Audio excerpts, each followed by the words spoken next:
Cardinals fans, you don't want to miss this conversation. Head coach Brady Sallee from Ball State Women's Basketball joining us in a summer conversation to get this team up and running for the summer. And you know him, you love him. Head coach Brady Sallee joining us in studio. Coach, always appreciate your time and thanks for hanging out. Some know me, some love me. I don't know that all. But anyway, it's good to be with you, my man. Always fun. And I'm going to use today as the official. It's next season. We're ready to go. You know, Mick Tidrow. I'm in the studio. Like, this is a perfect segue from last year's great year to let's flip it. It's time to go. As we're recording this, by the way, it's June 30th. So last day of June. Usually the academic year calendar starts on July 1st. So I'm honored that there's an extra day buffer. There you go. I'm going in. But Coach, what's the summer been like for you as you're trying to turn this thing over and get a roster assembled? Yeah. So it's been busy. I think the most important thing we did as soon as the season ended was we had to re-recruit our own team, right? We had to identify who it was that we had to have back, right? And I think we did an absolutely tremendous job with that part of it. We're bringing back our top 6 kids. They were the ones that we knew off of a regular season championship we wanted to build this thing with. And so we went to work making sure those kids came back. The good news, Mick, with all of those kids is they wanted to be at Ball State. There wasn't a, hey, I'm going to surf the portal and blah, blah, blah, blah, blah. It's, no, Coach, I want to be here. And then we talked business. Right, we got into the rev share and NIL and all the stuff, and we met in the middle, and we got those top 6 kids back. We had a couple that certainly had the opportunity to come back, but they wanted a role that I didn't see for them here. They wanted a chunk of money that I certainly didn't see a different role, and I see them worth a little bit less, and so, you just shake their hand and you wish them the best of luck. And that's part of it. That's fine. And then we had some kids that just weren't going to really fit into where this thing's going and what we're trying to do. And unfortunately, again, in the past, they're good kids. You keep them in the program. Everything's great. Now everything costs you money, right? Every kid costs you money. And the NCAA and the rules have forced us to look at them through a little bit of a financial lens, maybe a lot of a financial lens, when we're making decisions. So, we had to, at that point, we had to just, shake some kids' hands and thank them for everything they had done and help them find a new place to go where they could get the role they wanted, and in a lot of places get the money they wanted. And so that was the big part for us right out of the chute. And then we got into the portal. We were fortunate. I feel like we signed 2 really good high school kids early. So Lily Barnes out of Valpo, I think she's the best player in the state of Indiana. She's the real deal. She can really, really play. She's got a little Allie Becky to her, but at 5'10" and can play 4 different positions. So, but the way she makes other players better, I think a lot of people will see the Ali Becky in her there. And then Klaska Midiyama out of the Netherlands, 6'3", stretches the floor, shoots the 3. So those 2 freshmen allowed us, knowing that, hey, these kids I think are going to be ready to give us some real minutes next year, it allowed us to be really choosy in the portal. And so that's when we got into really chasing down who we wanted there. Ali Becky comparison, that's some pretty high praise right off the bat. And I don't want to put that on Lily, but it's what drew us to Lily was the way she played. She's such a good fit here because we believe in passing the ball and sharing the ball. We believe in others, being able to be playmakers and not necessarily just, you got to score 20 to impact the game. And I think we've seen it at a high level with Allie. I just think Lily has the same vision and same mindset as Allie with, almost scoring comes second. And I, Audrey and I have had some conversations with Lily like, hey, you're going to have to score it. But, she went down to the All-Star game and she played 2 games, 12 assists, 1 turnover. That'll do the job. And in the first game, they I don't think they used her, and they don't know everybody, right? They didn't use her as that playmaker, they figured it out. They got beat, and they figured it out, and they gave her the ball, and they ended up winning by 15 or 20. That's the kind of impact I think she will have, even as a freshman, for us next year. So you mentioned it with some of your newcomers coming into the program and adding in with that returning talent. You mentioned 2 of the newcomers. With the rest of that pool, what are you excited about the rest of that class? Yeah, so, after, we got our 6 back, and then we knew we had the 2 freshmen, we really set out to just solidify what we felt like we had to do to win the league again. And of course, I love length. I love versatility. And so that's what we really went out to do. And in that, you always want to find kids that you know plenty about. You don't want to get into that, just that guessing game with these kids. Hey, their numbers look pretty good. Their film looks pretty good. I don't know anything about them. And I feel like with both of these young ladies, Helen and Faith, that we brought in, Helen is a young lady that I wanted badly out of high school. And we've heard that story before with Bree coming in from Gonzaga last year. Very similar. And you have to dismiss some of the numbers because of what they might have been used or their history. Correct. And it's how are we going to use her? How is her fit here?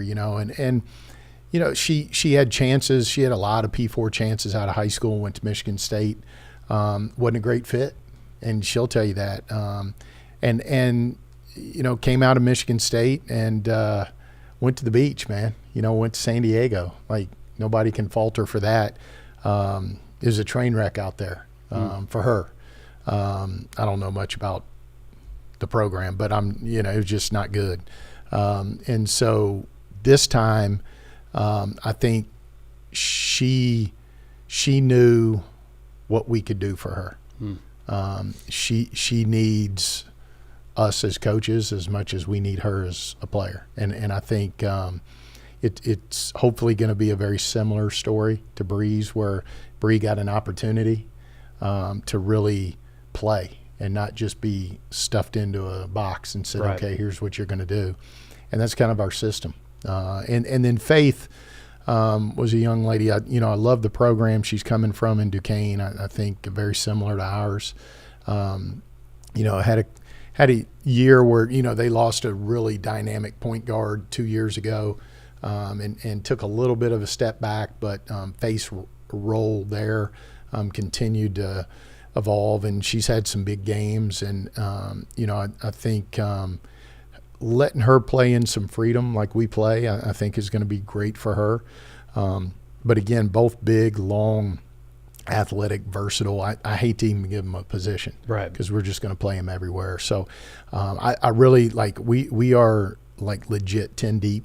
We're going to have some issues trying to figure out how to get everybody out there enough, but it's a good problem to have. Those problems are always interesting for a coach, I feel like, because you have 10. That's where you're at with the roster right now. You bring back 6. You have 4 newcomers, all fine, right? Yeah. You have a chance to try and mix and match, but you're bringing back 6 players that were on a championship level team. Right. So when you have that and you lose a big piece in Bree and you're trying to slot everything together, your philosophy's never been, I play everybody to play everybody. Your philosophy is, we're here to win. I'm going to play the 7 or the 8 that makes sense for a specific game.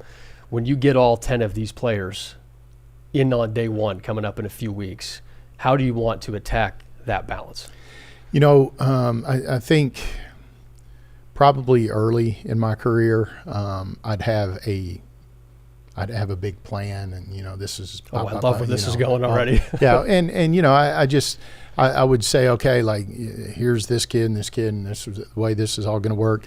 All right, I've been at it, and I like it. It all just kind of takes care of itself. I think our job is to put them in positions where they can all be successful and let them compete, right? And let it play out.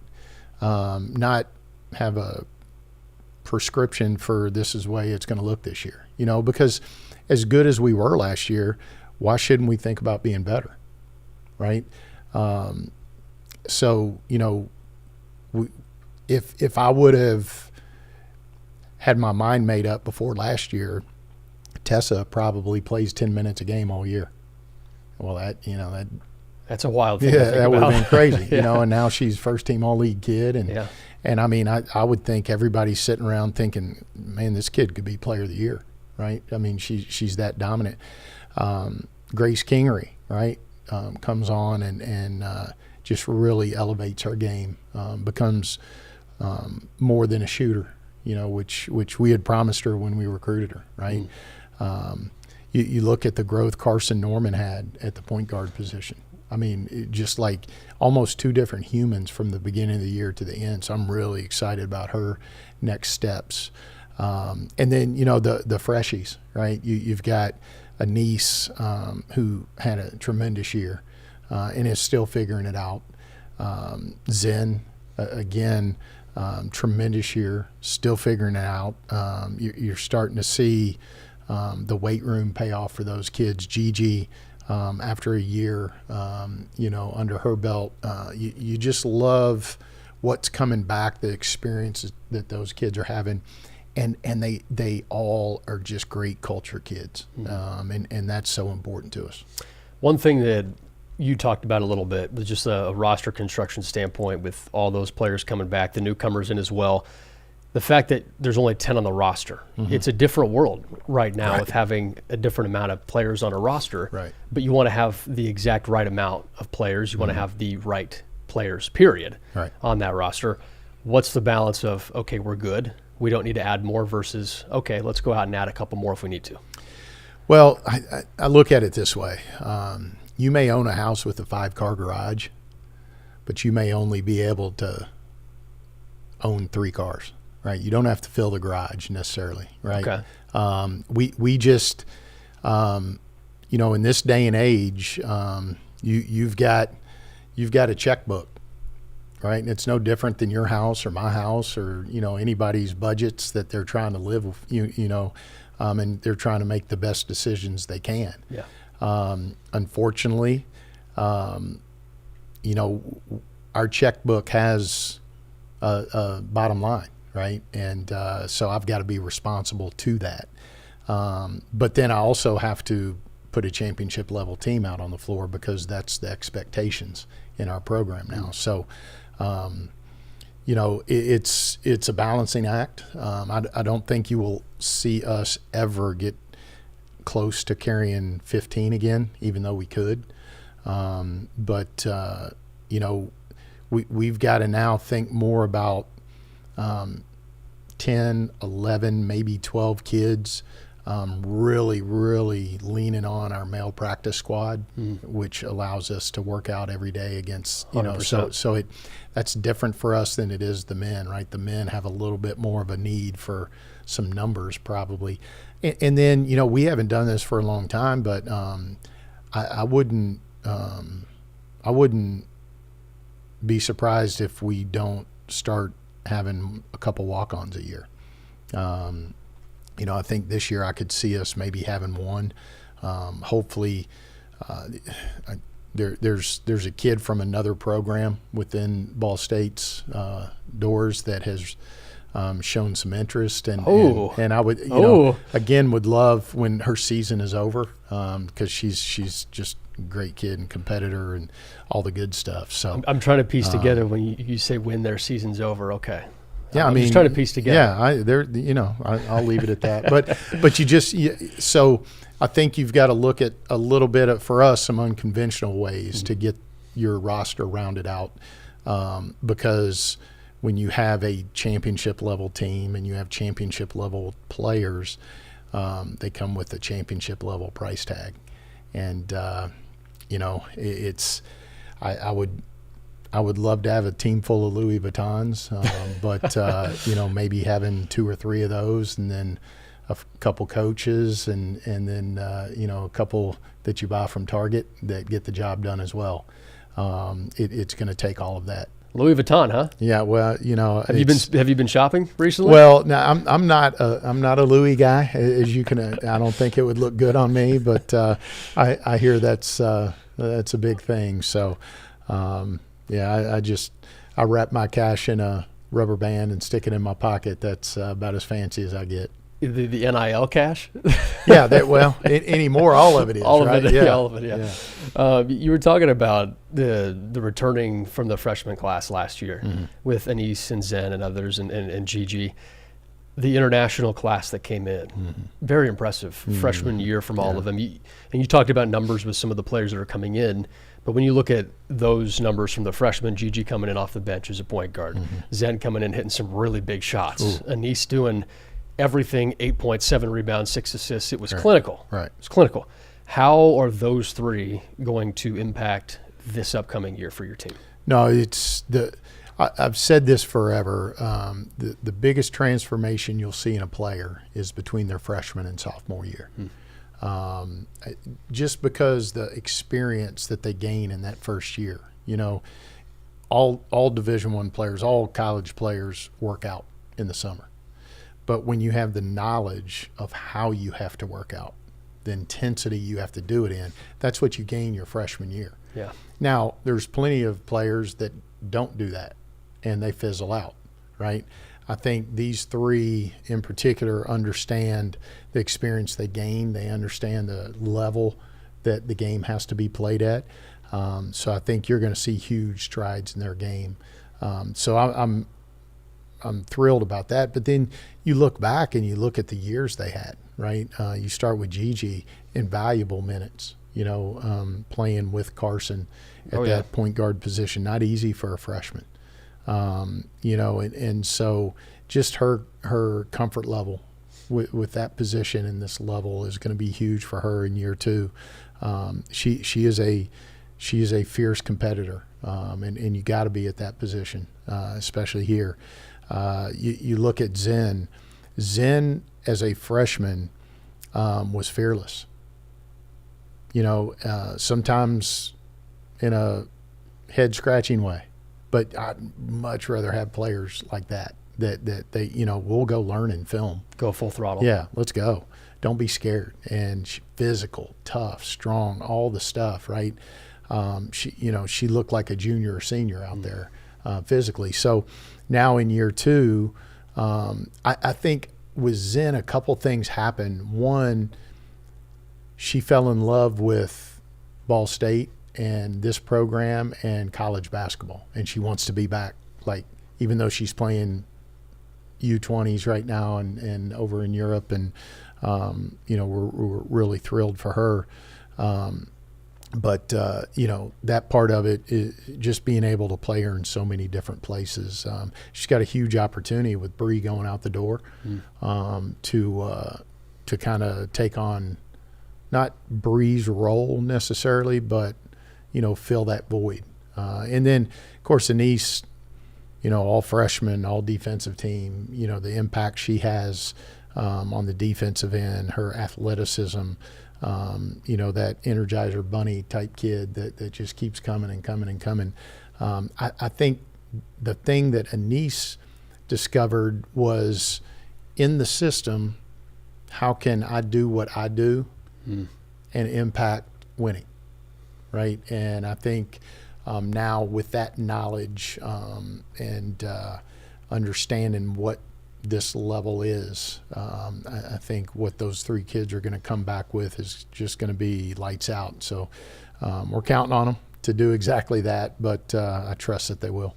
Carson, a huge piece of the puzzle coming in last year. And women's basketball at Ball State, you and the staff have been able to bring in players that fit the role that you're looking for players to have. Maybe they didn't have the big of a role at their previous place. Carson was a perfect example of that. She came in, helped run the ship. What did you see from Carson her first year at Ball State that you're really excited about for this coming year? Yeah, so I think I don't know that a player grew more in their season with us than Carson. And that's saying something because we had a lot of really good performances. I mean, I guess you could argue Tess. But, Tess had the knowledge of the program, right? She knew the system, all those kind of things. So Carson comes in, and I don't know that there could have been a more opposite program than ours, than where she was at Butler. A very heavy play calling program at Butler. So she had to learn to play with some freedom. She had to learn to play fast. She had to learn to play without looking over her shoulder. And so it took her a while, and you could see her every now and then revert. And I'd call her over and be like, "Hey, kiddo, like you're not playing at Butler. Like, stop." Okay. And she'd go out and do her thing, right? Mm. And then at the end of the year, there were just none of those moments. It was full throttle, with control and understanding how much we lean on that position to be able to play fast and do what we do. And so, man, you talking about excited for a kid. I am with her because again, the experience she gained in a year in this program, and now coming back, I think she's an all-conference level PG, and I look forward to her having that kind of year. I mean, that's high praise with how she's able to operate within her game. Mm-hmm. You mentioned Tessa. Yeah. How excited are you for her for this next year? Well, I mean, anybody that comes across Tessa, it's easy to root for. It's easy to get excited for her. But, you just see who Tessa is today, and you look at how far she's come, not just on the basketball floor, but as a human. And it's just scary to think what else is out there for her. Mm. I think to this time last year, we're hoping that we can get some minutes out of Tessa, and she was having a good summer, and you're like, well, okay, maybe we can. And then the next thing you know, she's a first-team All-League kid, and she's she's in the conversation for Player of the Year. Yeah. She had that kind of a year. She was so dominant. And so now, again, what do you do with that? And I think the challenge for her is she going to be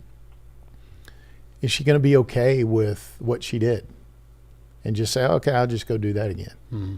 Or is she going to go about it like she wants more? Mm. And so that's going to be the way she gets coached, is she's got to go about this like she wants more. I think she set herself up in a year or two to be a pro as long as she wants to be a pro. Mm-hmm. And so all of those things are on the plate, right? She just got to get after it and do those things.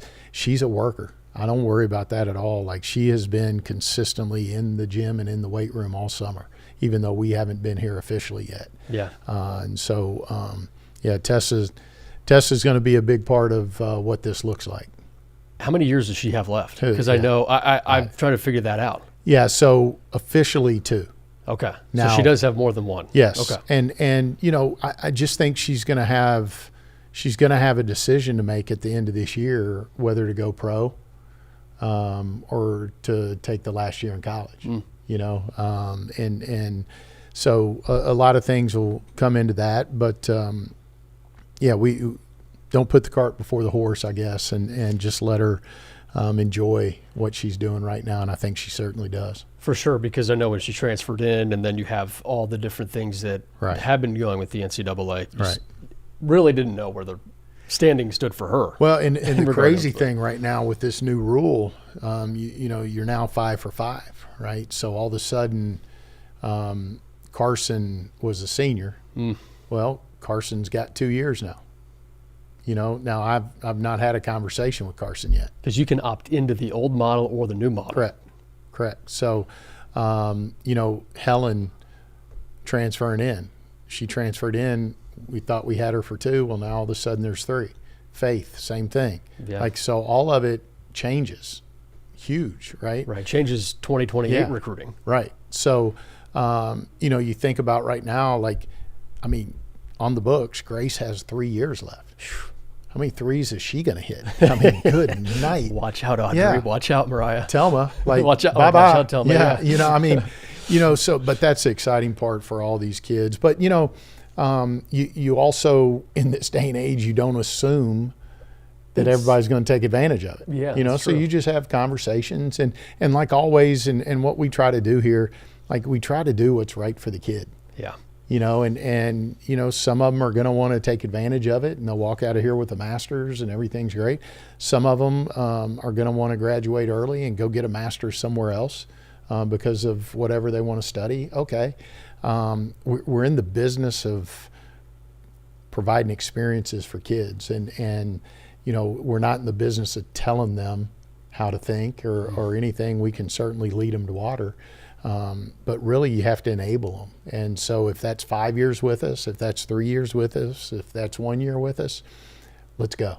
However it works out this day and age, you got to kind of be down with it. Big question is, your clock is over, unfortunately. You can't go back and get your 5th year now. Yeah, But- my shoulder couldn't throw another pitch, I don't think. But rumor has it, like, you're ready to go, though. Oh, my gosh. I think yeah. rumor has it that your son would say that you're probably in good standing here. It's unbelievable.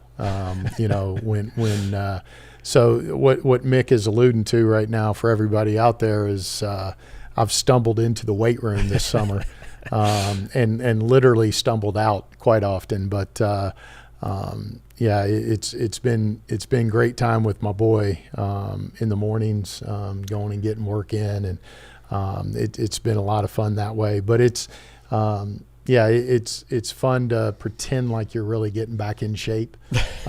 You know, unfortunately, me getting back into shape is like driving from Florida to Seattle. It's a long trip. Are you driving to Louisiana when you guys Well, go? yeah, I am, and believe me, my trip to getting back in shape is a lot longer than that trip to Louisiana that I'm getting ready to take. But it's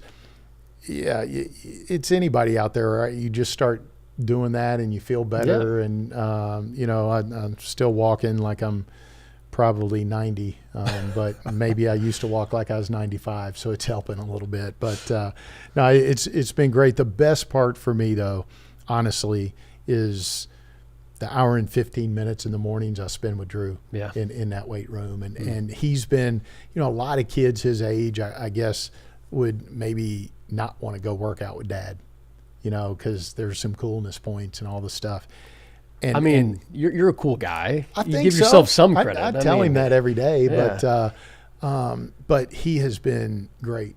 I mean, been coachable, you know, and it's been the best part of it.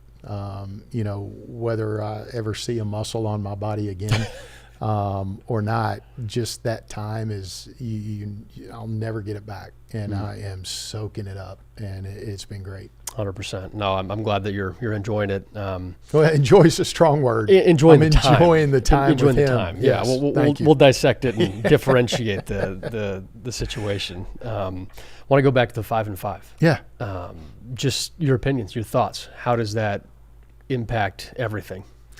Well, so I've said it for a long time. I think one of the things the NCAA has always gotten right is 4 years. I think it was the perfect time. You know, if a kid is on track, they're going to get a degree. You know, they're going to have a great career, and usually at the end of that 4 years, they're ready to roll. They're ready to move on, whether it's continuing to play ball, whether it's going into the real world, what have you, right?